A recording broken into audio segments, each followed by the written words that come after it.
मेरे भारत के साथियों, मैं बीजेपी आरएसएस के आलोचना क्यों करता हूं, जनता को ये बताने की कोशिश क्यों करता हूं कि बीजेपी आरएसएस संविधान लोकतंत्र विरोधी सरकार है। बीजेपी आरएसएस ही का एक हिस्सा है, ये समझ लीजिए। एक सिक्के के दो पहलू हैं। बीजेपी आरएसएस आरएसएस से ही बीजेपी बनी है, इस चीज को समझो। भारत में संविधान लोकतंत्र की सरेआम हत्या हो रही है।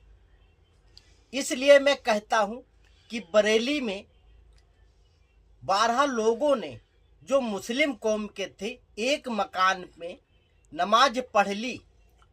वहां पे चंद लोग इधर उधर के थे, उन्होंने शिकायत दर्ज की कि यहाँ पे मदरसा बनाया जा रहा है। नमाज पढ़ने पे मुस्लिम कौम के ऊपर पाबंदी लगाई गई है, उनको पकड़ के जेल में डाला गया।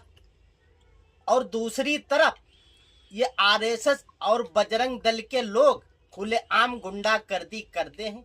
चाहे सड़क जाम करे, चाहे एयरपोर्ट, चाहे रेलवे स्टेशन, चाहे बड़ी बड़ी पार्कें जाम करे, इनके लिए छूट। इसीलिए तो हम कहते हैं ये बीजेपी आरएसएस के लोग खुले हुए संविधान लोकतंत्र के दुश्मन हैं। हर किसी को अपने धर्म को मानने की आजादी संविधान ने दी है, मगर ये संविधान की शपथ तो लेते हैं, मगर संविधान के उलट काम करते हैं।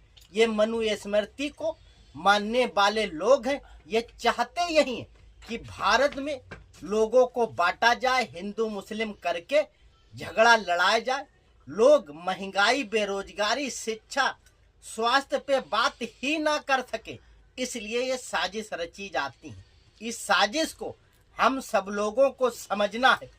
जहां देखो दलितों को मारा जा रहा है, मुस्लिमों की मॉब लिंचिंग करके मौत के घाट उतारा जा रहा है, कहीं आदिवासी समाज के बच्चों को मारा जा रहा।